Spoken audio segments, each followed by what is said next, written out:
Everybody, welcome to another episode of the Brief Nerdity Podcast. My name is Ryan. I'll be your host once again this week. Joining me is my good friend and co-host Trent. Hello. How are you doing? I am great. It's podcast time. It is podcast. It's post-Comic-Con podcast time. Post-Comic-Con podcast. So many things I wanted to talk to you about since like Thursday, and I'm like, no, must wait. This is the first Comic-Con in 7 years that I haven't been to. How does that make you feel? Fine with it, I guess. I mean, I didn't go because I needed a break. Yeah. I've been to a lot of cons lately, and most of my friends have opted to not come with me to San Diego Comic-Con, and it's very expensive when you go with like just one or two people. So, I mean, it's like $300 a night in hotels for 5 nights, and then Ouch. Yeah. So I was like, I'm gonna skip this year, maybe a few years. I think I mentioned before, like the lines have also just gotten to the point of ridiculous. Not to sound like hipster, like, oh, Comic-Con's gotten too mainstream, because it's not quite that, but it's just like, I guess people are becoming more experts at going to cons, and I use experts in air quotes there. Is that like they'll wait like 2 or 3 days in line to basically sit in a panel room all day because they don't empty out the seats. So it's like, oh, if you want to see the Game of Thrones panel, you better camp out 3 days in line, and then you're going to stay there for every single panel in that room that day. Yeah, one of the movie reviewer that I watch on YouTube, she's commenting about that and how if you want to go to one of those main halls, you're in that hall all day. Yep. You don't do anything else. Yep. And like you and I went and camped it out for Star Wars, but we arrived at like 7 p.m. the previous night, and then we were still like probably one of the first, definitely the first half, at least for the Last Jedi panel, right? Yeah. But, and that's how it was for me for like year 2, 3, and 4 at San Diego Comic-Con. Like me and my friends would just camp out the night before, after the previous day, we'd wrap up the day and be like, okay, let's go get in line. And then we get in line, camp out, and then we would be like in like the 10th row, so to speak, Yeah. Could get really, really good seats. But then last year, I wanted to do the Saturday big Hall H stuff with Maggie, my girlfriend. She had never done Hall H before, and it was all the stuff we wanted to see in there. And so, sure enough, like around 6 p.m. the previous day, like we get out, we run, or like we get to the line about 6 o'clock, but we got a little bit early, went back to our hotel and got like our sleeping bags and stuff, and then started walking. And started walking and walking. And no joke, we walked for 30 minutes and we still didn't hit the end of the line. And we asked the person, like, how long have you been lying? Oh, since about noon today. Wow. And at that point, I was just like, there's no way we're getting in, period. Like, we've been literally walking for 30 minutes to try to find the end of the line. Yeah, that's crazy. So we're just like, oh, screw it, we're going back home. Sleeping in the hotel. And so that was just kind of the thing, like if you're not going to any of the big panels at Comic-Con and you've been there for 7 years, and so you've seen like the show floor and all stuff like that for the most part, it's kind of like, I'm kind of needing a break. Yeah, that makes sense. I'm kind of feeling that way about Star Wars, and I've only been twice, but I'm pretty sure I'm gonna pull through and force myself to go to the next one for episode 9, because I might as well do the entire trilogy. And that's how I feel too. Like once I think we go to the episode 9 panel in 2019, in 2019, it will, like, I'll be like, okay, I'm kind of done with Star Wars Celebration now. So, right. At least for a while. If we go, we go in the morning and just check out the show floor type stuff for a day or two, rather than go to the major panels. Nah, I want to go to the major panels. You do or you don't? I do. No, I'm saying after 2019. Oh, yes. Yeah. Because they're really good about streaming everything. And so like there is something really cool about being in the room. I won't deny that. But I think after episode 9, depending on what they do from then on, I'll feel less of a need, I hope. Yeah, we were there for the, all 3 new trilogy movies, which is a once in a lifetime opportunity, Yes. I think that'd be enough, at least for me. But that's enough about cons for now. We're going to get into a lot of Comic-Con stuff, as I'm sure most of you are aware. But for now, let's go ahead and hit up our round robin. Yum. It's a Red Robin joke. This podcast brought to you by Red Robin. Not really, but if you want to sponsor us, we will take it. That one Red Robin manager in right. like Ohio is like listening and like, yes, finally. All right, so I came up with this one, so I'll go ahead and introduce it. Okay. So I was thinking one of the first links that I put in the show notes this week is for a movie that was made from a book that I really enjoyed as a kid growing up, and we'll talk about that one later.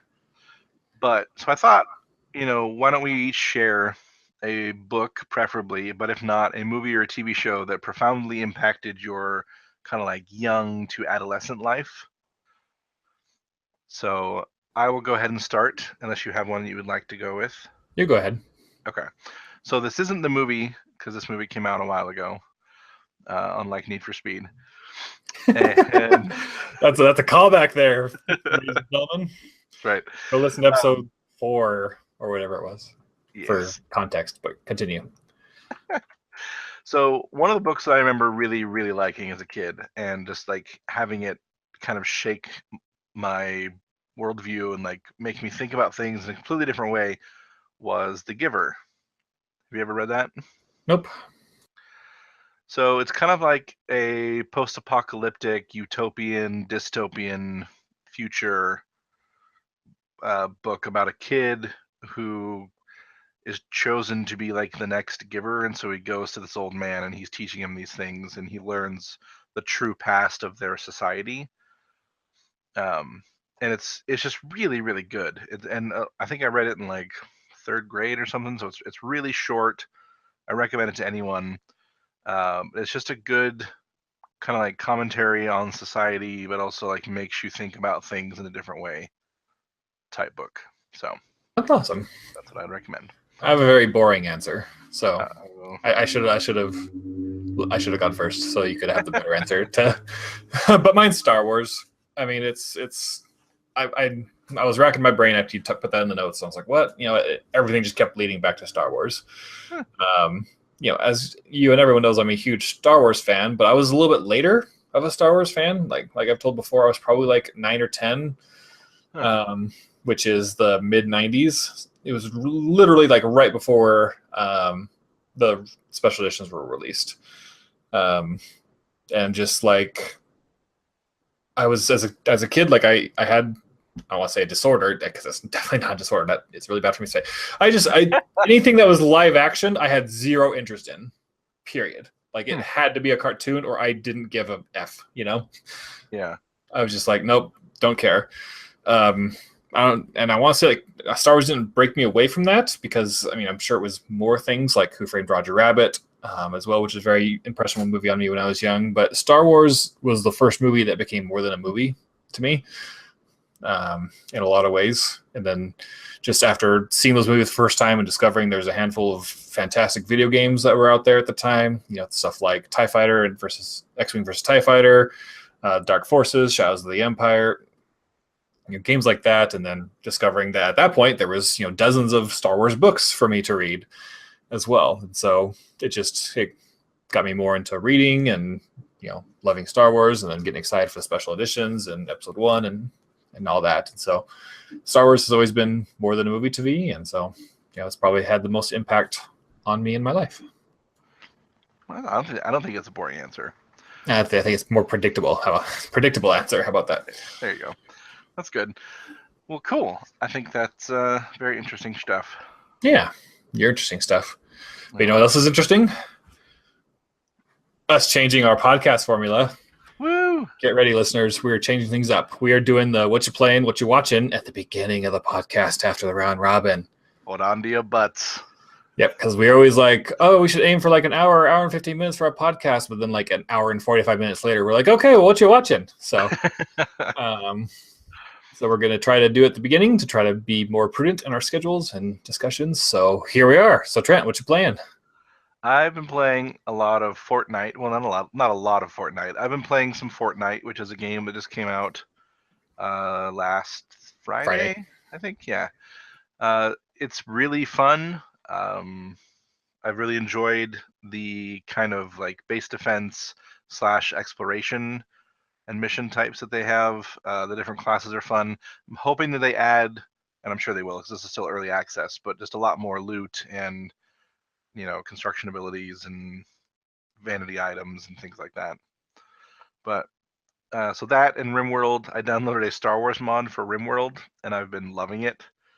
I have my little Jedi dudes running around. Funny story, in RimWorld, the mod that I downloaded for the lightsabers apparently requires you to have both a lightsaber and a crystal as two separate items that you can put together. Nice. And I gave I did the thing where I could choose my starting pawns and equipment, but I gave the two Jedi lightsabers, but no crystals. And so I didn't realize that their lightsabers wouldn't work at first. Because I just downloaded the mod, and so I get into the game and I'm like, well, crap! I don't have all I have is the hilts. And so this Rebel Alliance group came by to trade with me, and I'm like, oh yeah, cool, I'll trade with you guys. Like, I like you guys, blah blah blah. Because you start kind of neutral friendly with both of the major factions that are on your planet. Mm-hmm. At least those two anyway. There's other factions too, but I was looking at the people and doing the trading, and all of a sudden I realized that one of the guys was carrying a rare lightsaber crystal, but he wasn't selling it. And I was like, oh, I'm so killing you. So I surrounded him. I surrounded him with my people, and then they just started beating him to death, and I stole his lightsaber crystal.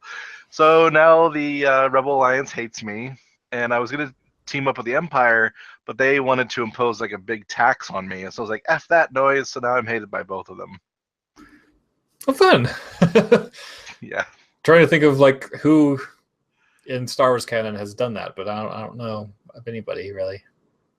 I'm the. Did you play that Rebellion game? Not Rebellion. It's like the space and planet strategy one. I forget what it's called. Oh yeah, Empire at War. Yeah, I'm the. I guess I'm like the corruption third faction from that game, or something. Right. Well, Pablo Hidalgo is an avid listener of our podcast, and so he just took your story and he's going to canonize it. That's fine. Go for it, Pablo.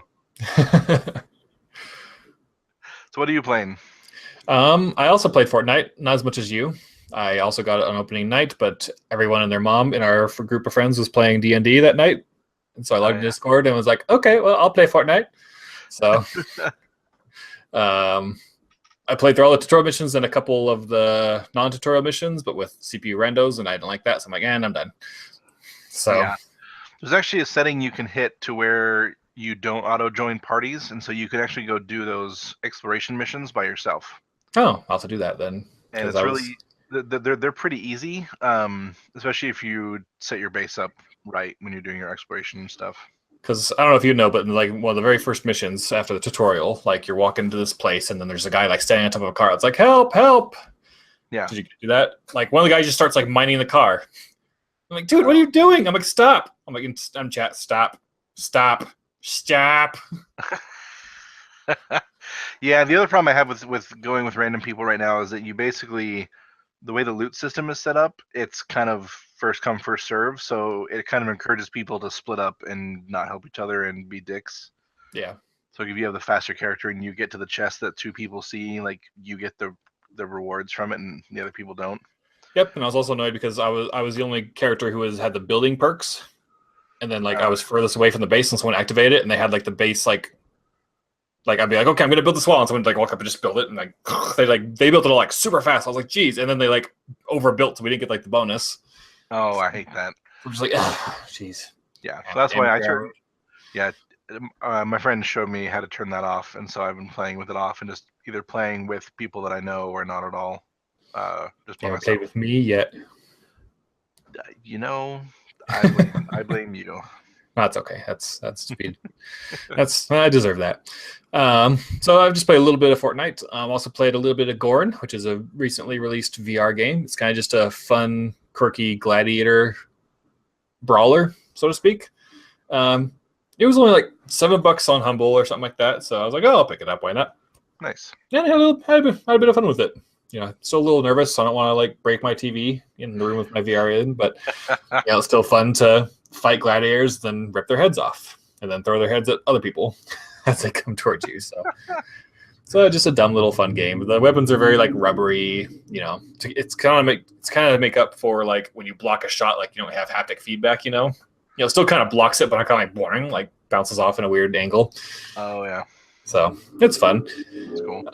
Been getting a bit into the first Destiny, about 2.5 years late on that one, but making my way through it. I'm about level 15 right now, so I just unlocked the secondary classes on my class.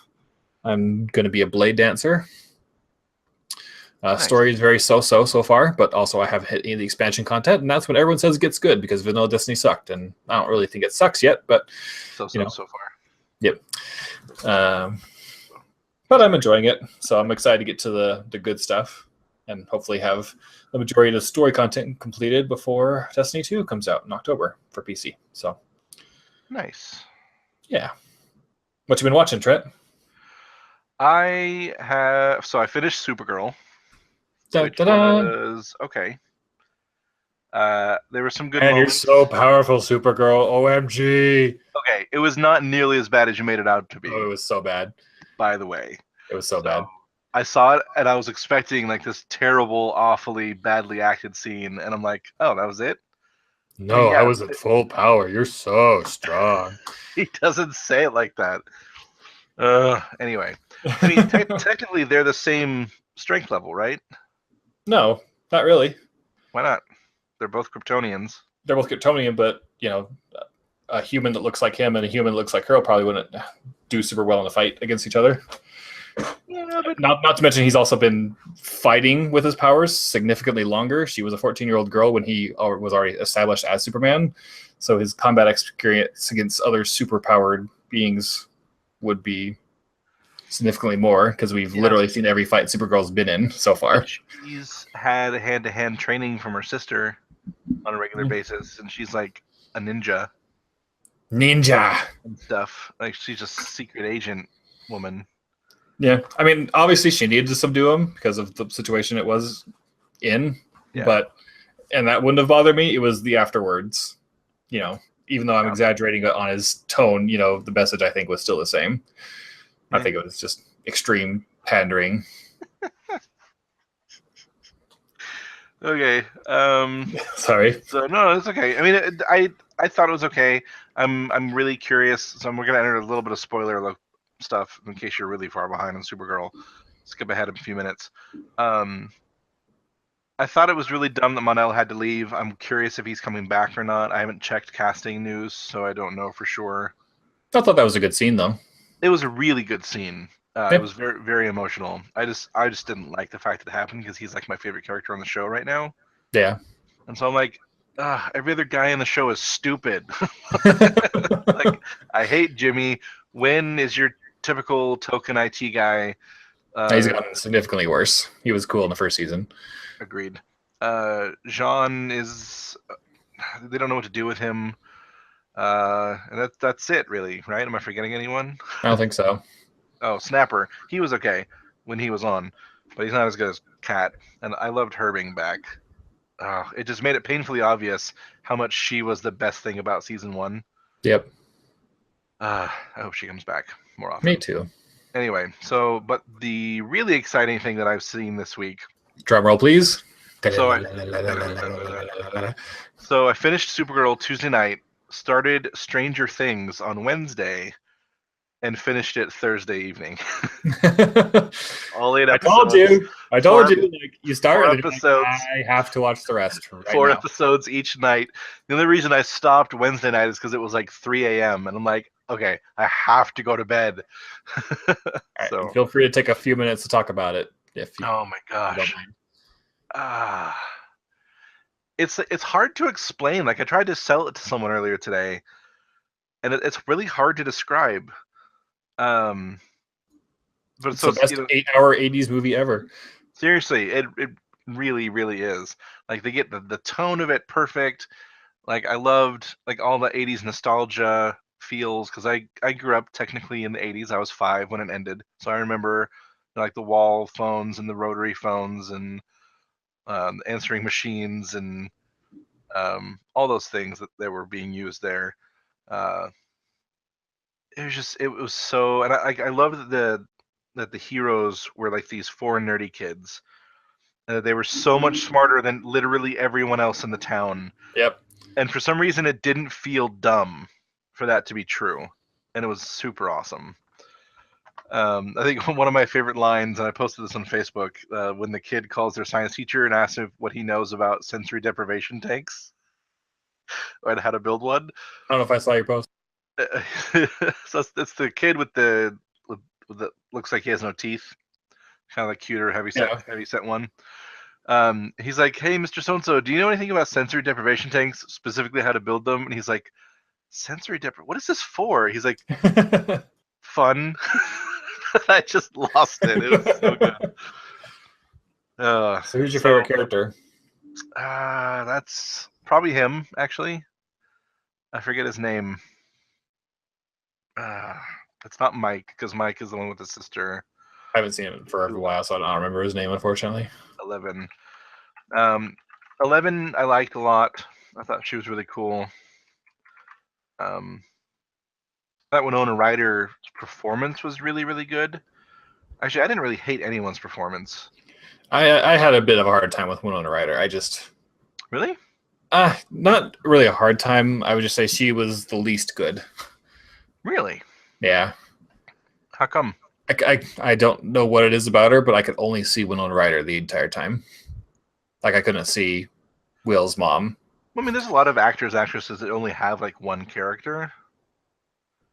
I don't know if she's one of them or not. Yeah, it just doesn't happen very often for me. I usually, even very, very famous actors, I usually end up seeing the character.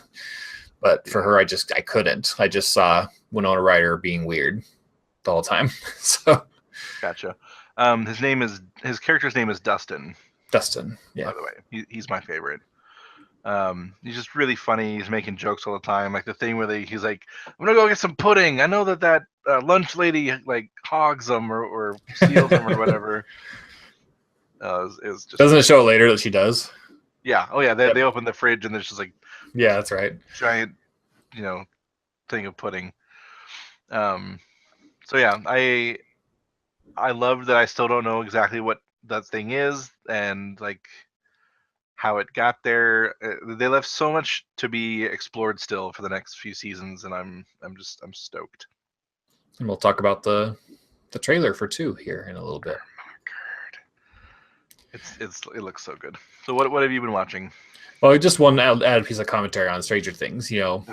Not that I am against the Justice for Barb hashtag that go around, because I'm not, but I want to push hashtag Justice for Benny, the freaking fast food store owner.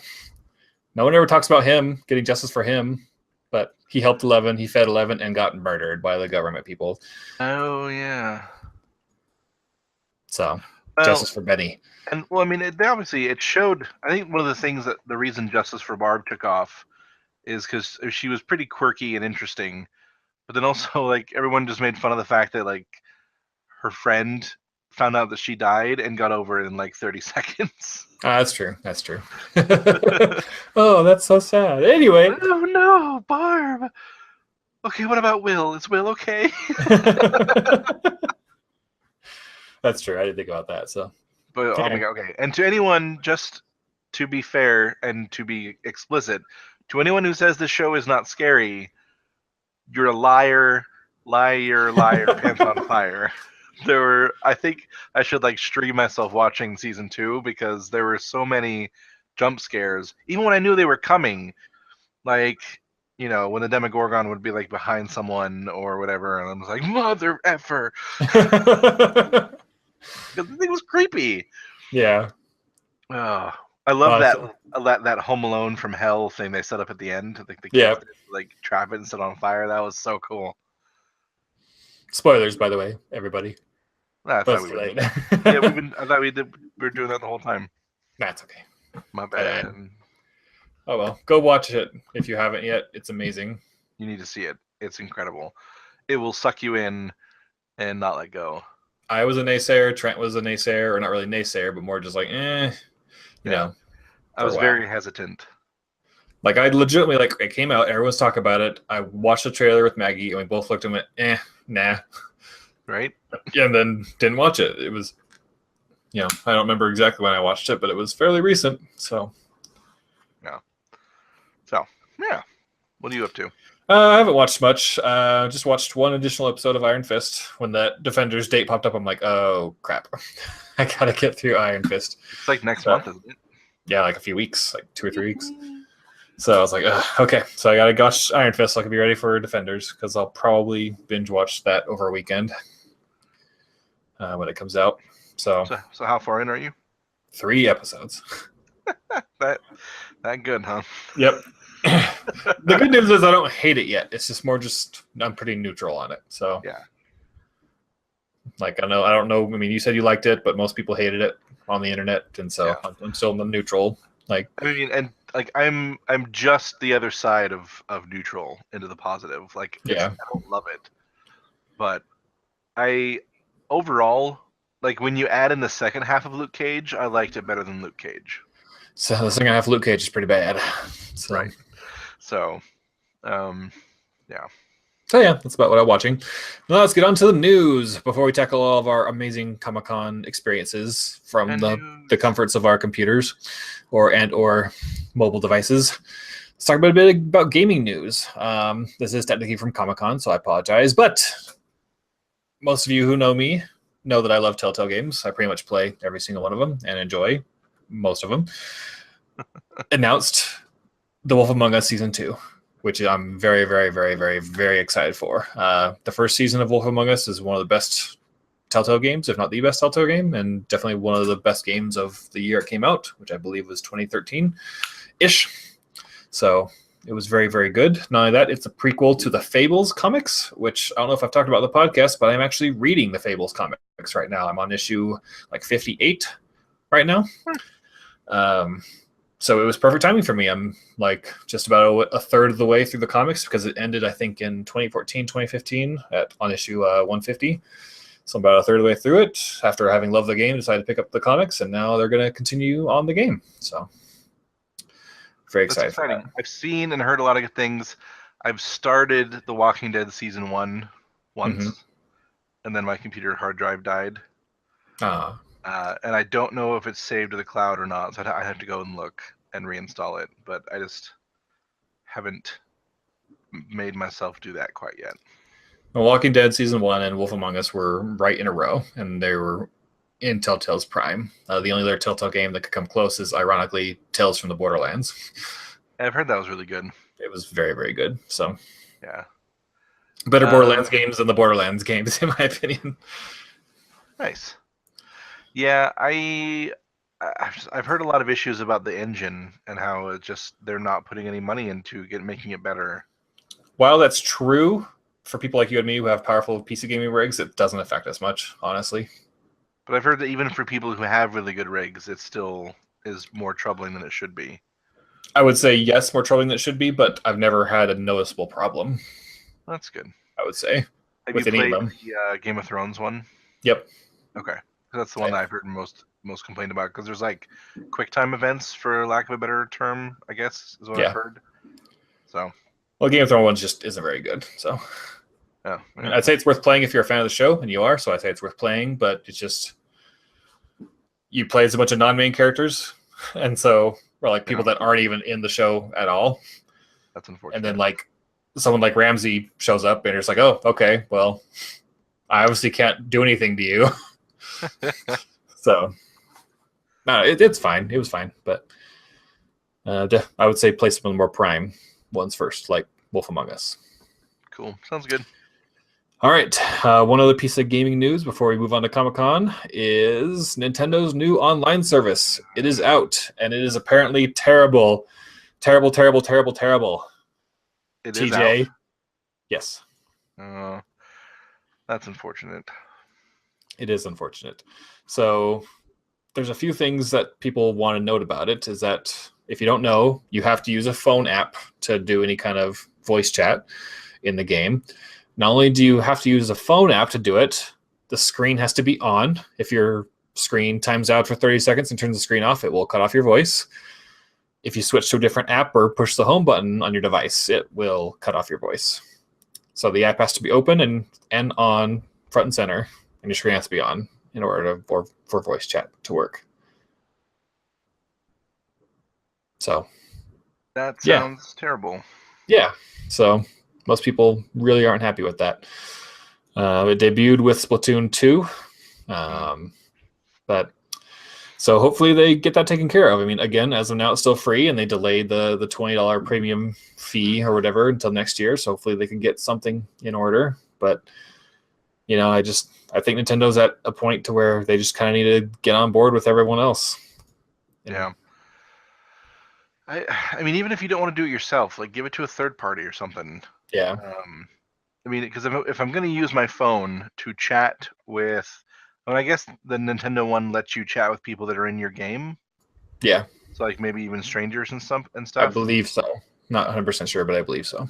But it's like if I wanted to chat with my friends and play a game, I would just get on like Discord or literally any other program. Yep. So, but think of the children, Trent. Think of the children. Children, Trent. Yes. Even they're not going to like it. They're going to be like, what? And then hop on their own Discord server. Right? Because it's that easy to set up. Like, I bet my nephew could do it if he wanted to. Or before Discord. My nephew knows how to mod Minecraft. Like, and he's like 8 or 9. For Nintendo games, me and a friend of mine would literally turn on our Xboxes, join an Xbox Live party, put on the headset, because we had wireless headsets, and then play our Nintendo games over the internet. Wow. Yeah, that would do it.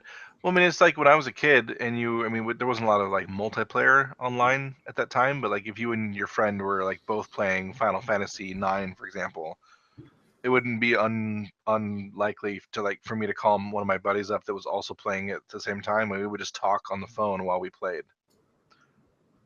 You're a pioneer of our generation. I know, right? I did Discord on the phone before it was Discord. Before TeamSpeak. Halo 2 was my first online chat experience with gaming. I think about my first online voice chat. It was probably from World of Warcraft. My first online game I played was the original Age of Empires. Yeah, first online game, period, was probably Red Alert. Age of Empires and the MSN Gaming Zone. Whoa. Yeah. That's awesome. Yeah, it was. It was Microsoft's BattleNet. That wasn't very good at all. So, but yeah, so Nintendo, get your crap together and do something better. Derp. I played online games, way before. Anyway, I'm silly. Mr. Hipster. Huh? Nothing. All right, on to ComicCon stuff. That's not me. That's somebody else we know. What? So again, we're going to technically cheat because this teaser came out a little bit before Comic-Con, but it was a teaser for The Disaster Artist, which is James Franco, Seth Rogen, Baby Franco's movie that's a take on the movie The Room, rather the book. Did you say Baby Franco? Yes, that's what I call him. I don't remember his first name. Is it Dave? Yeah, it is, but I always call him Baby Franco. You can just call him the attractive one. Yeah, it works. Not that James is unattractive, but his brother's more attractive. Anyway, so it was funny when you first sent me this, and I was watching because you posted it in one of our like video groups, I think, on Facebook, and so I was watching it, and I'm like, why is he posting a clip to The Room? Like, this is stupid. And then I looking closely, and it's like that looks a lot like James Franco. That looks a lot like that other guy from all those James Franco movies that I'm now blanking on. Seth Rogen. I was like, that looks a lot like Seth Rogen. And then I was like, they're doing a parody. Wow, I was slow that day. Well, it's actually based on a book by the same name, The Disaster Artist, that was written as kind of a behind the scenes. I don't remember who wrote it. I think it was the guy who played Mark in the movie, but again, don't quote me on that. Hi, Mark. Yeah. So, but either way, I freaking love The Room so much. TJ needed to be on this week so we could geek out over The Room together.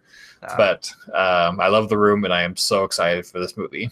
I live in Salt Lake, and they had it at Sundance. If I would have known, I totally would have gone to Sundance to see it. Oh, nice. But yeah, I've never seen it. I don't know that I can purposefully watch stupid movies that are like the whole so bad they're good category. If you didn't want to watch it that way, I would highly, highly recommend watching it with riff tracks. That sounds like fun. It is very, very funny. I could probably do that. It is very good. I'll do that. Also, the best way to watch the Twilight movies. Yes. The only way to watch the Twilight movies. Hands down. The only way to watch the Twilight movies. All right. So on to more Comic-Con trailers. First off, I mean, we got a lot of them, so let's quickly run through them. We got the Game of Thrones this season on trailer. Yay! Take it away, Trent. It was such a good timing for it to land right after the first episode. Mm-hmm. I was surprised they didn't have that kind of trailer after the first episode. I was like, oh, that's why they saved it for Comic-Con. Yeah. There's a lot of really just exciting moments that they showcased, like, you know, the dragons and fighting, and Jon Snow and Daenerys finally meeting, which we also saw in the preview for next week's after episode 3. There's a lot of really exciting stuff. What did you notice from it? I noticed the attack on Castle Rock, which I'm very excited about. Yes. So you've read the books, right? Yes. And you're current on them? Yes. Okay. How much it goes way ahead of the books now, though. So there's nothing in the books that hasn't happened that they haven't just left out. No. Okay. They either skipped that storyline entirely or didn't introduce that character entirely, and they're not going to at this point. Okay. So yeah. I'm excited for it. I mean, my hype for the season's pretty high already. Yep. It didn't really add too much. I'll be honest, there was a bit from I kind of wish that I hadn't seen it, because we'll talk about this week's episode later, but there was a moment in it where I knew how it was going to end up because of a scene that I had seen in this season on that scene you're mentioning I think was also in the trailer that was released like weeks ago. Oh, probably. So like I was like, yep, that's gonna happen. Yeah. So, for some reason it just stuck out to me more when I saw the Comic-Con one. Gotcha. When I was watching the episode last night, I was like, it's like, I mean, this is cool and it's like really good cinematics and everything, but I already know how this is gonna end. Yeah. So that was very sad. So stay tuned after we're done with all the Comic-Con stuff for our spoiler cast for Game of Thrones Season 7, Episode 2. Yay! But for now, let's go ahead and talk about A Wrinkle in Time. Oh my gosh, this is one I'm so excited for. So this was the book that I was talking about at the beginning that was something I read as a kid, and they're making a movie for it. This also technically I don't think was a Comic-Con trailer. I think it just released the week of. But it looks incredible. Like visually, it looks stunning. It's got Oprah in it, which I'm kind of pleasantly surprised by how cool that like her scenes have been looking so far. Mm-hmm. Do you know anything about that book or the movie? I do not. No. So I don't know how much I want to give away because the book is really good and you should read the book. But basically, this little girl finds out that her dad is missing. And her dad is like a scientist who's been working on fifth dimensional travel. And they talk about how, you know, when you were on the third dimension, you could, you know, like fold the like 2D objects in a way that they wouldn't be able to understand what's going on because they exist only in the second dimension. Yeah.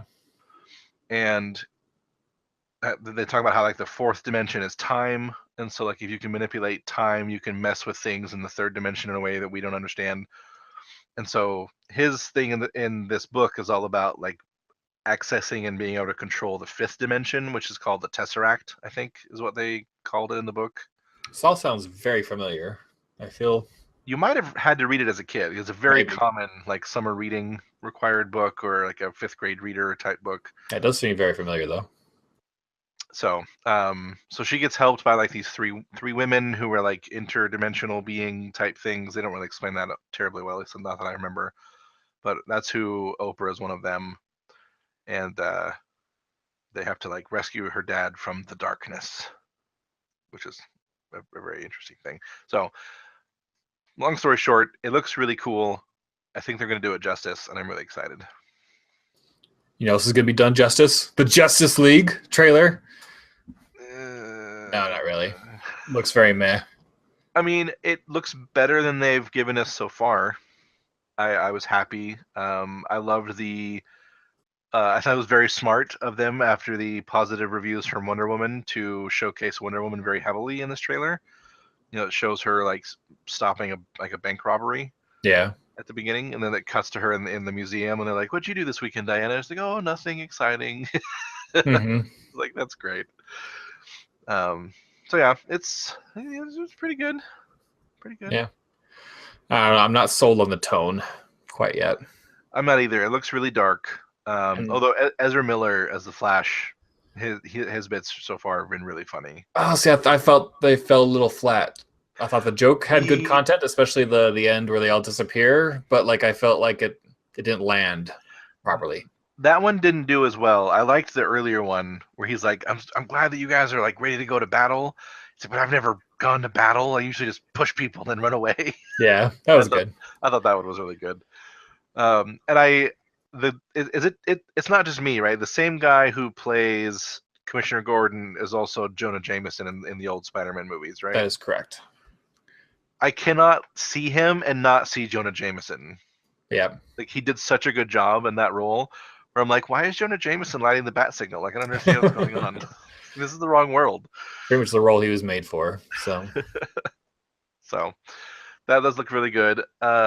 Keeping on with superhero stuff, Thor Ragnarok looks amazing. Incredible. Did you get that? Incredible? Because the you. So good. You go. You win the podcast.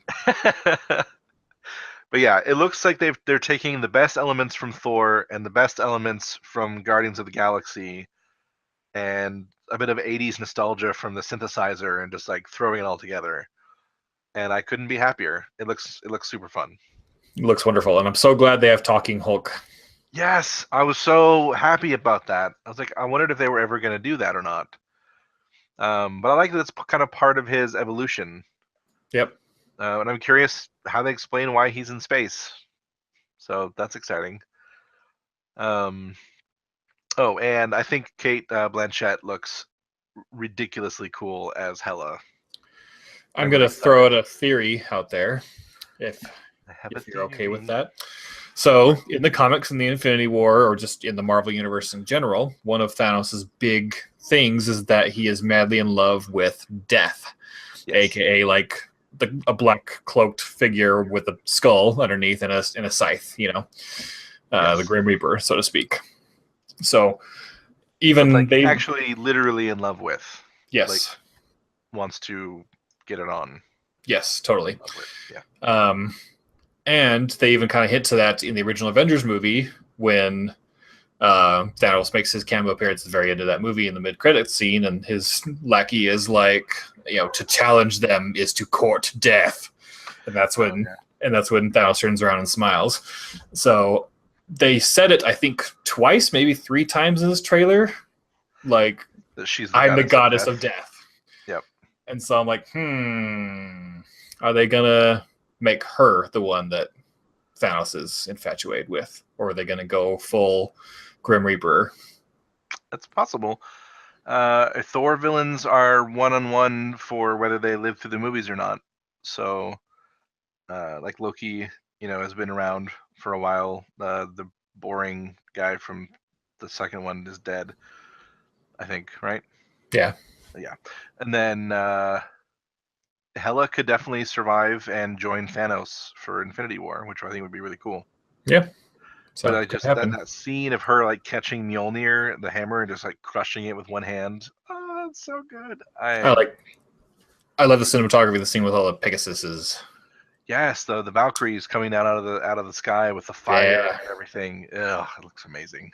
It does look amazing. I think her story, isn't she a fallen Valkyrie or something like that? I don't quite remember. I don't remember. Yeah, I know loving her as a villain and having several good stories with Thor and her as a villain, but I don't remember her origins.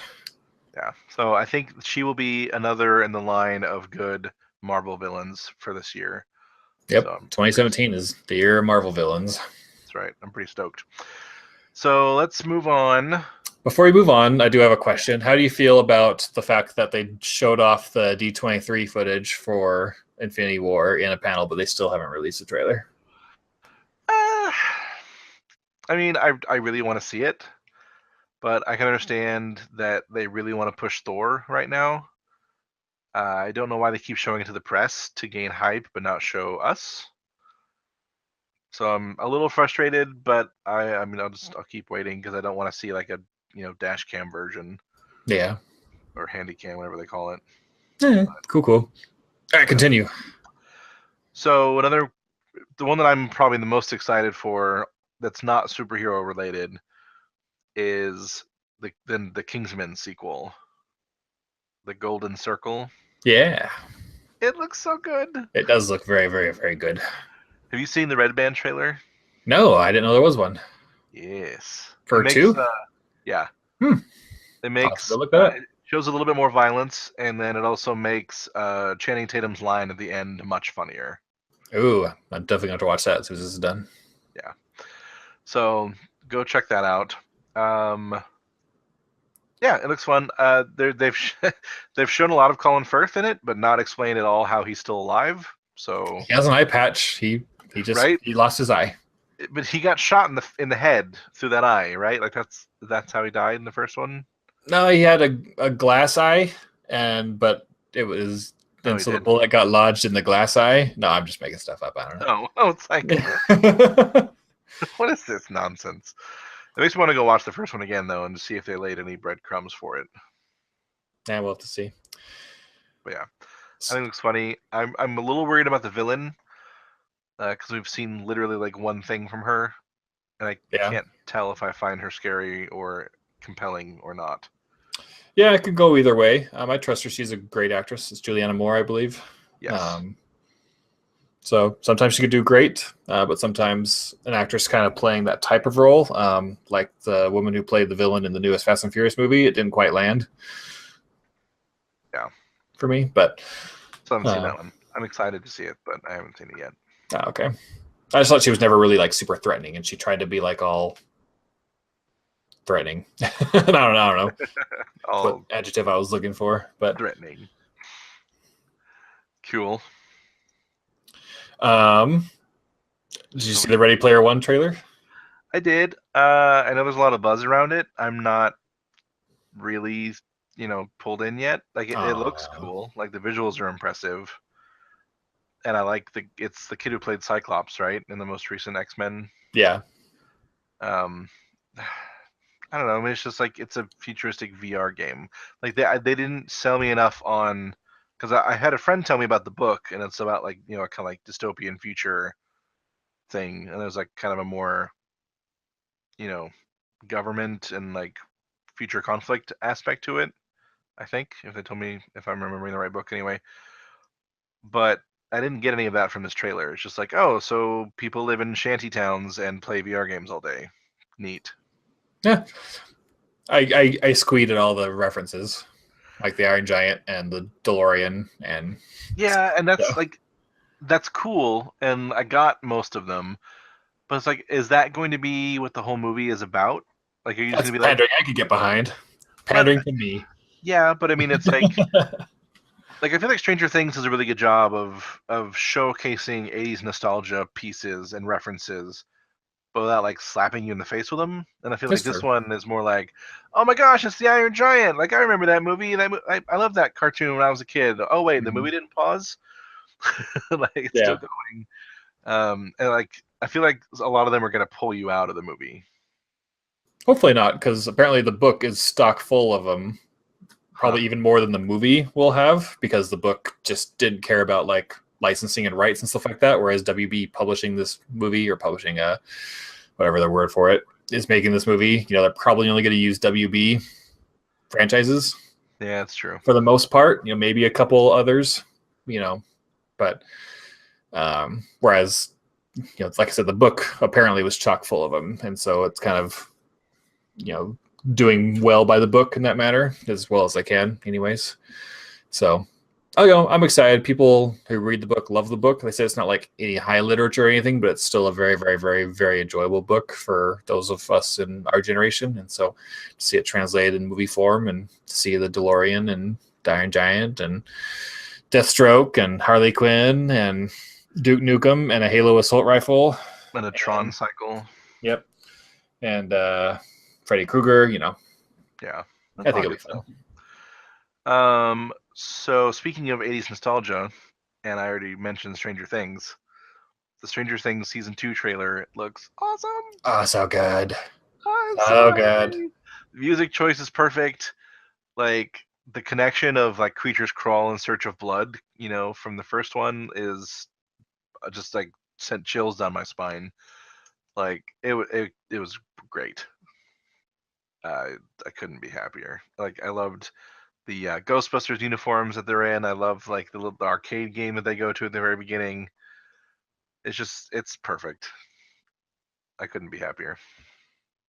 It does look so good. I don't even know what to say. Like I love the Dragon's Lair at the beginning, but I think that's the first thing that took me out of the moment because no kid could possibly beat Dragon's Lair without pouring millions of dollars of quarters. Well, I mean, it shows them die, so yeah, but they're at the very end. Well, they're that good. They are that good. I believe it because those kids are amazing. So they stopped, the Demogorgon. So yeah, it's true. They're spoilers. That's dragons and stuff are old hats to them. So exactly. That's good. If you've seen the first season and haven't seen the trailer, go watch it. It's really, really good. And are you crazy? Like, go watch it. Right. And if you haven't seen the first one, go watch it right now. It's just 8 episodes. It goes by really quickly. Just dedicated like a Saturday morning to it. It's probably just one of the most high quality television shows I've seen ever. Seriously. So it deserves all the hype it's getting, in my opinion. So speaking of hype, I'm a little bit more excited about Star Trek Discovery. I have no strong feelings one way or the other. I mean, it's Star Trek, so I'm going to have strong feelings either way. But it's mainly fear right now. Because, okay, so the ship the ship battles look cool. I don't mind that it's more like Battlestar-ish with its like, pulse cannons and torpedoes and like it's not your typical Star Trek battle. Like, with a and like hitting the shields and the shields glowing and everything. Yeah, make that noise again, please. Just like that. I'm gonna edit your favorite Star Trek episode and with that noise now. We have it on audio. The most epic battle. No, I'm gonna do the movie, the Wrath of Khan movie. Oh man, with every shot, yeah. Yep. All right, sorry, continue. I saw a movie clip the other day where it's like, oh yeah, it was all the lightsaber fights from Star Wars, but instead of the lightsaber sound, it was somebody saying "Wow." It was Owen Wilson saying, "Yeah, that's it." Wow, wow. And I was dying at work the other day. My coworker thought I was going crazy. So, anyway, the space stuff looks really cool. The uniforms for the Starfleet officers, I think, look really cool. The aliens look good, except for the Klingons. Like, yeah, they looked a little off. Does every new Star Trek show have to change the way Klingons look? Like, for real? I feel like they got them right in Next Generation on. Like, why do we have to mess with that? I think they just need to look like normal dudes with dirt on their face, like the original series. Racist. But yeah, so I was a little bit worried about it, but we shouldn't dwell on it for too long. I'm sure we'll talk about it as it comes closer to September. Yeah. For those of you who are Game of Thrones fans, the showrunners David Benioff and Dan Weiss announced a new show coming to HBO. This is Game of Thrones gets wrapped up in like 2050. but it's going to be a Civil War show, but not quite what you think. The show will chronicle the events leading to the Third American Civil War. The series takes place in an alternate timeline where the southern states have successfully seceded from the Union, giving rise to a nation in which slavery remains legal and has evolved into a modern institution. Huh. What do you think? Did you see some of the controversy about this? I did not. So Twitter and some other like groups and stuff were a little bit worried about like the idea of two white showrunners who have an issue with like white savior complexes in their show already, um, making money off of like slavery like stuff. I'm not explaining it very well, and I don't completely agree, but it's also really not my thing to get mad about. So yeah, I would, even if it's a legitimate complaint, which I'm not saying it is or it isn't, I think one should judge the show when it comes out off that first. I agree. So I'm interested. The kind of alternate history thing doesn't pull me in right away, but if it's really good, I'll watch it. Yeah, I mean, these guys have shown that they can make a fantastic TV show with Game of Thrones, even when they're not, just following the books, Yeah. It's been one, I mean, the first few seasons were some of the best book to screen adaptations ever. And then even when they didn't have material to base it off of, last season was pretty much all original mostly, and they just knocked it out of the park. So yeah. Do you watch it online, right? Like on HBO now? yeah, with a little behind the scenes after. Yeah. So I've been seeing those pretty much the whole time because I've been watching them. So I think I started binging like season 3 or 4. Mm-hmm. And they're actually one of my favorite parts of the episode each week is like getting their kind of like behind the scenes insights into what different scenes mean and like the themes and the choices they made. Yeah. And all that stuff. I really enjoy it as well. Yeah. All right, back to some more Marvel news. We got ourselves the first real Defenders trailer. Yay! It looks so good. I'm excited. I think they nailed each character's individuality perfectly, I think. And there's a little bit of worry for that because it's being made by the Daredevil showrunner. Good. And so people were worried that they wouldn't quite capture the essence of like Jessica Jones or Luke Cage. But she comes across perfectly, in my opinion. So I'm still curious to see how they come together and all that stuff. And Sigourney Weaver is beginning to sell me as a bad guy, just like the way she talks about the the pending destruction and everything. I love her. A little bone chilling, and I was like, "Oh, okay, yeah, I can see this being a thing." So I really got to wonder what the threat is going to be. It's going to have to be big enough to where we need all the Defenders to stop it, but small enough to where none of the Avengers take notice. Right. Didn't they say like a long time ago that the Defenders' enemies in their Defenders show was going to be aliens? I don't remember. Huh. Because well, there's stuff in Iron Fist that I want to talk to you about Madame Gao that you haven't seen yet, so I can't tell you. But yeah, I saw that she's in the trailer, so spoilers, she doesn't die in Iron Fist. That's okay. I deserve it. You learned some really interesting things about her that I want to discuss with you once you've seen it. So okay, get on it. Getting on it. All right, I won't talk about this too long because you haven't seen it, but Westworld also had a season 2 trailer, which is very impressive since they just started filming like last week, literally. Right. So they like filmed a couple scenes and made a teaser with it. So, and they did. Then it comes out in like 2018, right? Yeah. Season 2. So yeah. So either way, it looks good for the 4 scenes we saw teaser wise and just music in the background, but cool.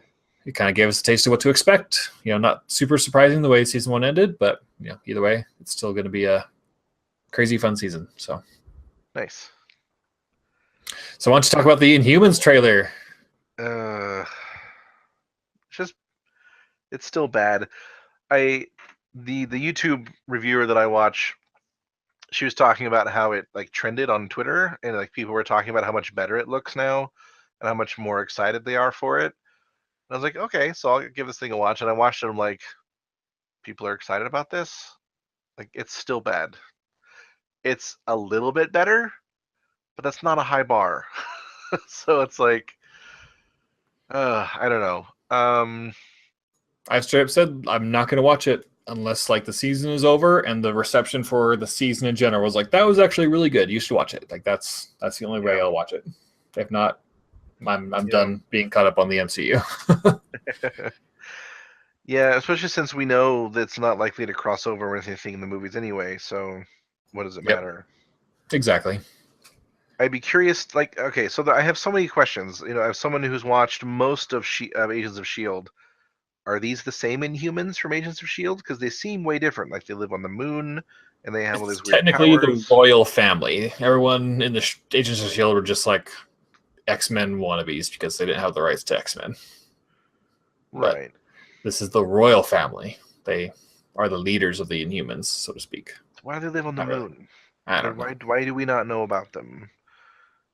And why can the leader not speak?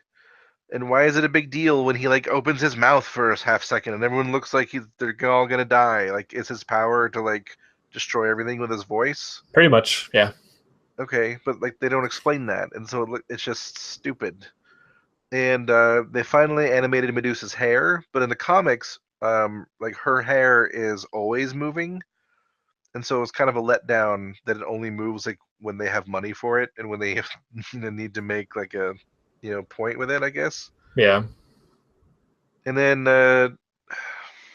okay, so I gotta admit, part of the problem of the trailer for me is that they used the "I'm Only Human" from the Andromeda trailer. Yep. I'm only human. Right, and I was like, okay, like I don't want to say that it's cursed because Andromeda used it, but it reminds me of Andromeda, which didn't do as well as I'd hoped. And it's Yep. also like it's not as funny because they're not human; they're the Inhumans. But then it ends with some sort of stupid like line from the woman to Ramsey Bolton, the guy who plays Ramsey anyway, he's the big villain of this story, and he's like, you should like bow to me or swear loyalty or something. She's like, never, you're only human. And I'm like, wait, what? The brother of the king is not an Inhuman? Like, I'm so confused. Yeah. So, like, I don't know why they go to Earth. Like, why does the big giant dog teleport them to the middle of the street? Like, I don't understand anything that's going on or why I You should gotta care. watch it and find out. Yeah, that's you shouldn't have to watch a show to get the basic idea of what's going on and why I should care. Like, that's what the trailer is supposed to do, Mm-hmm. and it didn't. So, it Well, was speaking just of letdown, what about the CW trailers? This was a letdown in a different way.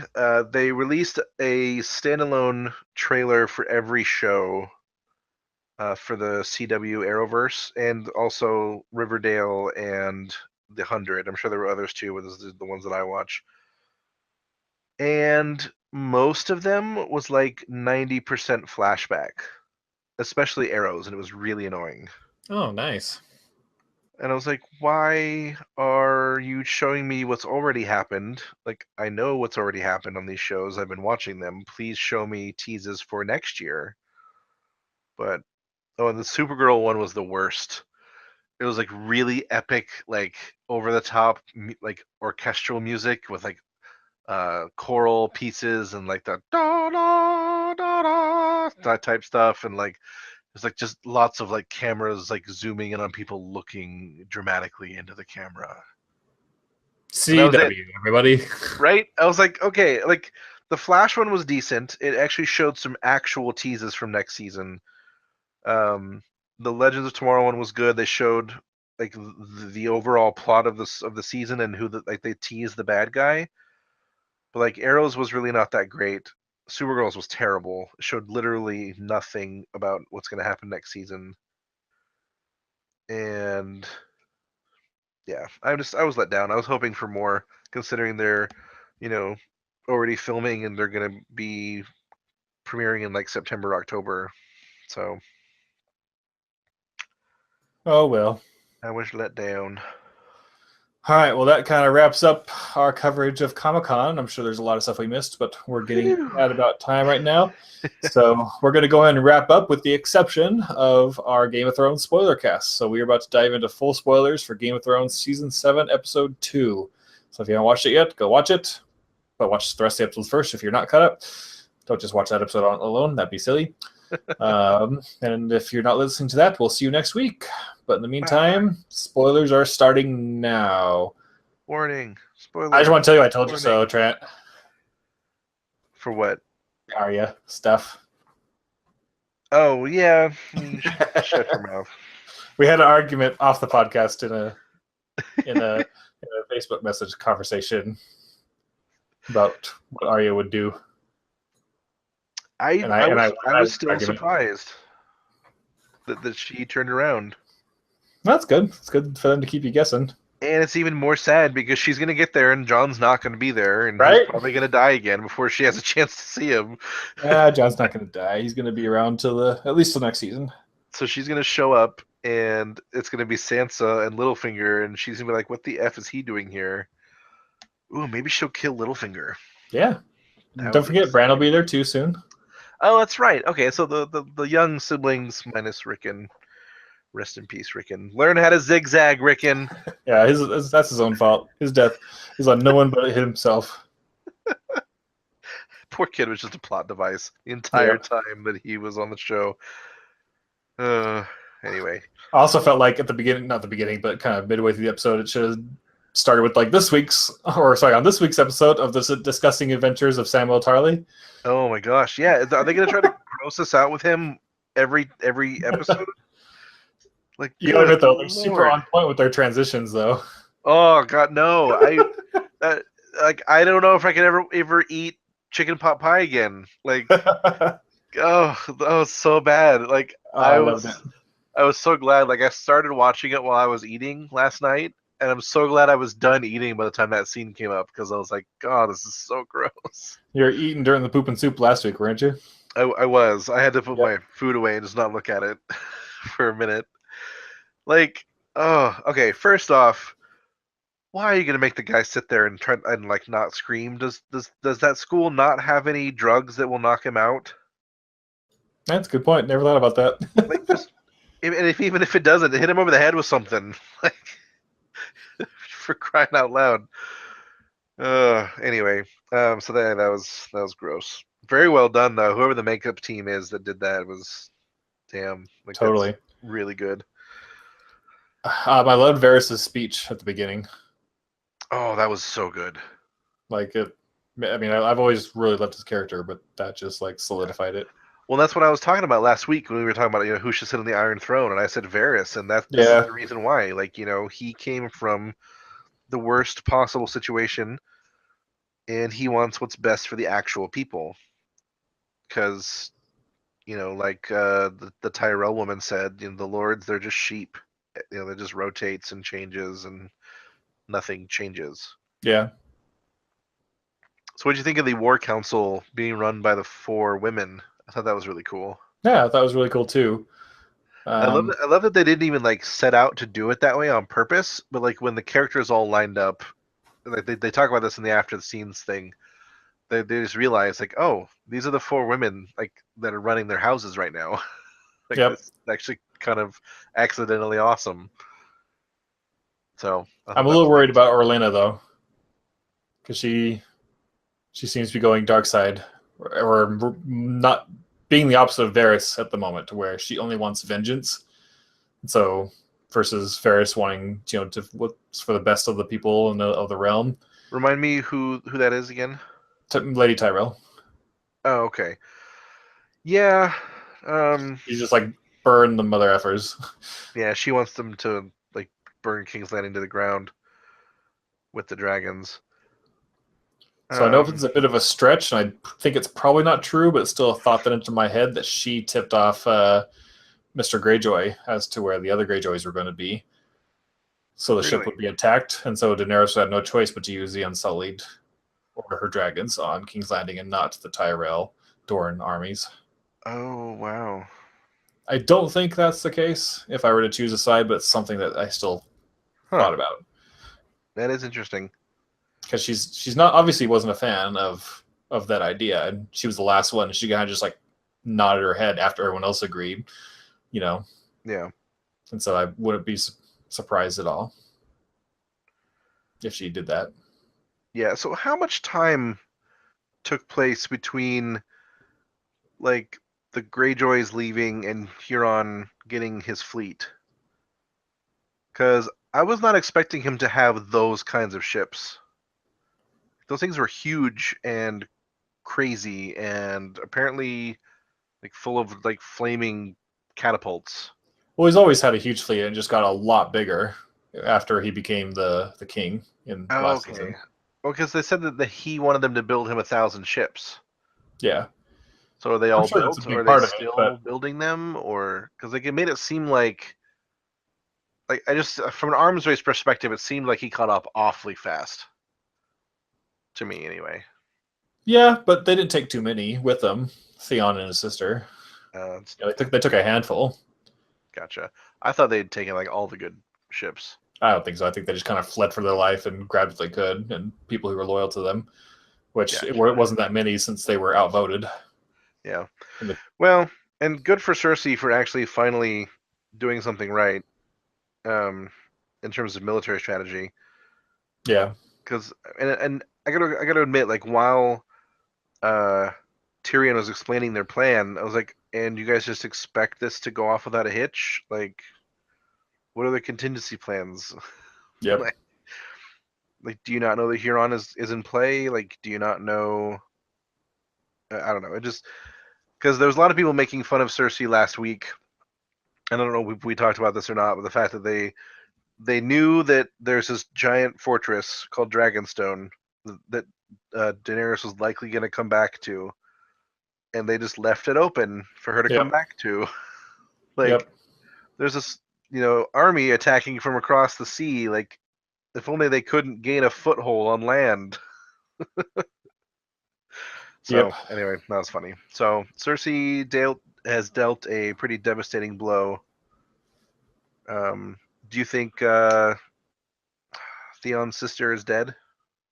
No, not yet. Okay. Mainly because spoilers. She was in that trailer, in the Comic Oh, Con was trailer. she? Yep, Okay. you can see her and one of the Sand Snakes like being brought to Cersei, who's sitting on the throne. Oh, yeah. So are they the gift? I guess so. It's kind of a crappy gift. Ah, I mean, I was expecting like something cool like Tyrion or yeah. someone else. I don't know. Whatever. The Sand Snakes fighting Huron I thought was really cool. That was a good scene. Um, was their mom like at least one of their moms, like one of them's mom who was the leader of the Dornish army? I forget her name. I don't remember her name either. But does she not know how to fight? I don't think so. Not. Because she just stood there. Yeah. But the Sand Snakes were awesome. I was really impressed by them. It's just sad that they died, but I'm happy they died. They were terrible. well, they were terrible people. Well, they were terrible characters, actors, whatever. Oh, you think so? Oh, they ruined season 5. Well, they're a big part of what made season 5 bad, No. Yeah, in my opinion. at least their fight scene here was cool. I Yeah, thought it anyway. was. I loved. Oh, speaking of good lines, um, when they were getting on Tyrion at the beginning, and he's like, "We don't poison little girls here." Yeah, I was like, "Oh, burn!" pretty much. What do you think of his transformation back to Reek? I was expecting it, to be honest. I mean, Yeah, you just don't get over that kind of mental trauma overnight, and he hasn't had to be tested in any kind of like serious way since then. And Ramsey messed him up good for a long time, you know. hmm So I was expecting it, and to be honest, I thought his sister's reaction was a little too harsh. I agree. And one of the reviewers that I was watching today said the same thing. It's like he has an axe to your sister's throat. Like you're not getting to her before he can kill her if that's what he wants to Right? do, and he's just gonna kill you instead because we all know Theon's not nearly as good a fighter as his sister, let alone Huron. Yeah. Is it Euron? Huron? She has a different name in the books. I think it's Yura. Oh no, the guy Euron, is that his name? Yeah, Euron Greyjoy. Euron. Okay. Yeah. So, I thought instead of crying and like having that like you've You betrayed me betrayed me. look on her face, I thought she should have kind of like given him the get out of here Yeah. look. Like I might die or be taken prisoner, but you should run away. Yeah. This battle is obviously lost. Don't throw your life away. Yeah.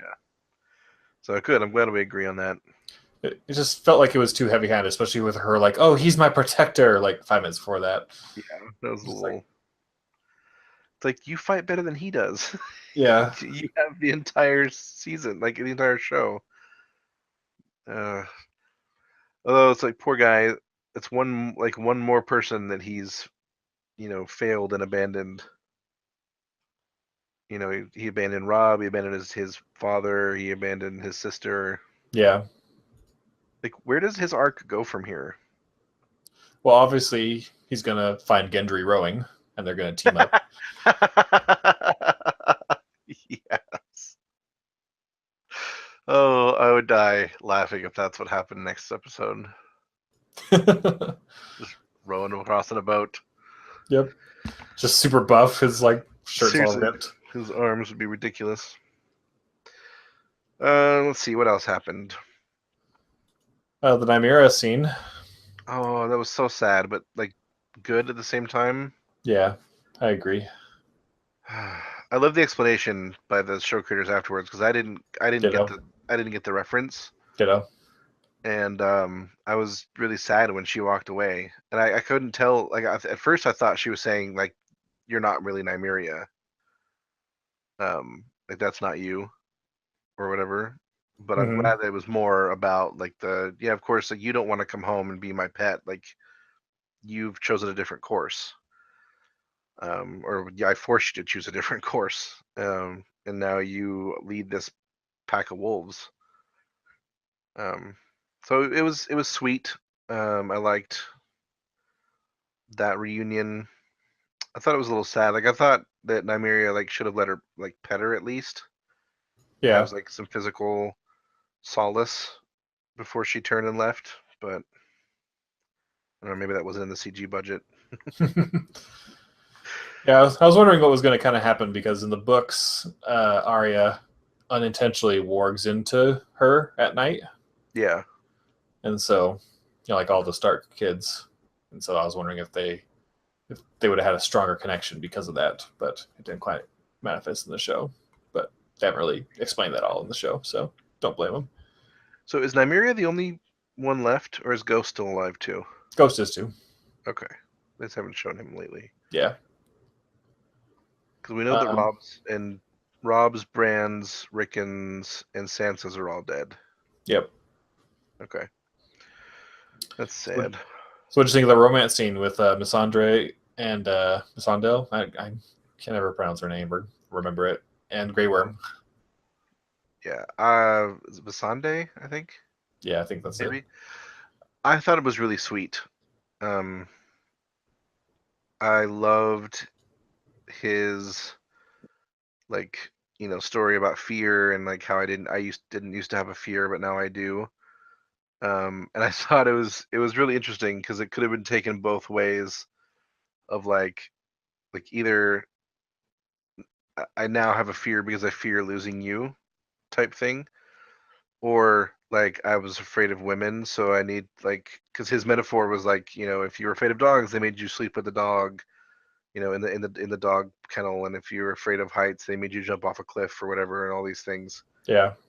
Um, and so part of me was like wondering like, are you saying like you're afraid of like being with a naked woman, and so you need to experience that to get over your fear? Because it's a pretty good pickup line. Um, I thought it was funny. Um, but yeah, like in the when she goes to like take his pants off because he's a eunuch, he's very self-conscious about it. Yeah. And I thought that was very sweet the way that she, explained that she knows obviously that she just wants to see all of him, and I thought that was really sweet. I also agree it was really sweet. I'm just to the point where I'm impatient at this point. In terms of like, we have so much to do in now literally 11 episodes left of this show. Yeah. Period. So I'm there just were a like, get on with it. Yeah, there were a lot of scenes this episode. It felt a little slow in general, and this was an example. I mean, it's really good character moments, Yeah. but yeah, it felt a little like, okay, nothing's happening. Like, we need something to happen. So, yeah. Anyway, what do you think So, about it, aside from it being slow? it was an overall really good episode. I would agree with the slowness just a little bit, but yeah, unfortunately, just because the trailers, kind of what you mentioned earlier, was a little bit predictable there at the end. Yeah. So, what do you think about Rob deciding to leave the North? John, yes. John, sorry. I'm totally down with it. Really? I think it's a terrible idea. Man, you are the Sansa fanboy. No, I'm going the other way. I mean, it's agreeing with her position, but I don't think she should be left in charge, especially with Littlefinger there. Like, she's gonna try to take his kingdom from him while he's gone. Yeah. Like, there's no reason that John has to be the one to go. And like when even like little Mormont lady is telling you to stay, like, you should stay. Nah, I'm totally on his side on that one. Yeah, it just mainly because I know things as a reader that he doesn't. But because he is a Targaryen. He is, him with Dany is Azor Ahai. They are the Song of Ice and Fire. He is the blue flower she saw growing out of the wall in her vision in season 2. Like, well, I mean, I get the story reasons of why he should go. I don't get the character reason of why he should go. Like, as the King of the North, it makes no sense. Yeah. Like, this woman wants to conquer your land as well. Why would you, let yourself be surrounded by her army? Remember, he never wanted to lead, and his main priority is getting that dragon glass she's sitting literally on top of right now. And so, if he sends a dignitary, it could be seen as an insult, and it's, game over, man, at that point. And so he thinks that his own life is worth risking to go speak to her. And again, like he says, he's the only one who's seen the threat and can describe the terror in both words and tone and eyes to her for what the real threat is. And so it's true. He is risking his own life, but he thinks that the risk is worth it. Because if she doesn't help him, then the North at least is very dead. She may stop them after they plunge through the North and make it all the way down to the Twins. She might be like, oh, crap, look at all these ice zombies coming our way. But if he doesn't convince her now, then the North is doomed.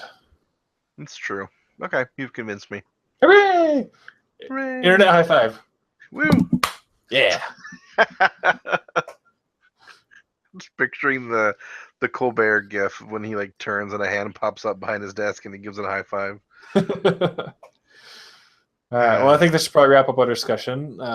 Very excited for next week's. Like you said, the trailer showed John and Danley in the same room. John and Dany. Yeah. You said John and it sounded like you said Danley. I was like, who's Danley? Oh, Dany. Sorry. Daenerys. Dany. Yeah. So I'm excited. It should be good. I'm also excited for sieging of Castle Rock too. Oh yeah. By the Unsullied. Pretty exciting. Yeah. So do they have any armies left other than the Unsullied? Like, were they all on the boats, or the Tyrell and Dornish armies still, like, were they on their way to pick them up? Yeah, they're on their way to pick them up, I Okay. presume. So like, who's in charge of Dorne now? No idea. Awesome.